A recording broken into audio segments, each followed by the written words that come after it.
ক্ষমতাচ্যুত প্রধানমন্ত্রী শেখ হাসিনার ভাগ্নি ও যুক্তরাজ্যের সাবেক এমপি টিউলিপ রেজওয়ানা সিদ্দিককে গ্রেপ্তারের জন্য ইন্টারপোলের মাধ্যমে রেড নোটিশ জারির পদক্ষেপ নিতে আদেশ দিয়েছে ঢাকার একটি আদালত। দুর্নীতি দমন কমিশন দুদকের আবেদনের পরিপ্রেক্ষিতে ঢাকা মহানগর জ্যেষ্ঠ বিশেষ জজ আদালতের বিচারক সাব্বির ফয়েজ বৃহস্পতিবার এ আদেশ দেন।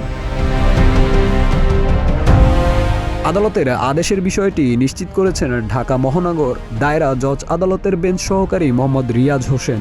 টিউলিপের নামে হওয়া মামলার অভিযোগে উল্লেখ করা হয়, তিনি ক্ষমতার অপব্যবহার করে কোনো অর্থ পরিশোধ না করেই অবৈধ পারিতোষিক হিসেবে ইস্টার্ন হাউজিং লিমিটেড থেকে রেজিস্ট্রি দলিলের মাধ্যমে ফ্ল্যাটের দখল নেন।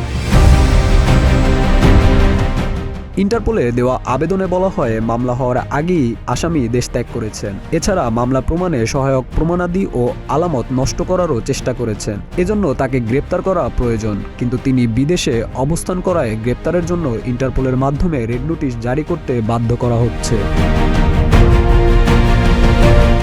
শেখ রেহানার মেয়ে টিউলিপ যুক্তরাজ্যের পার্লামেন্টে 4 বার এমপি নির্বাচিত হন।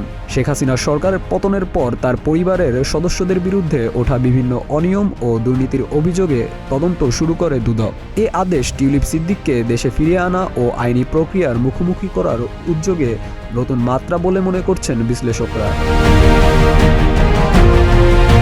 শাহরিয়ার হোসেন সৌরভ, প্রতিদিনের বাংলাদেশ।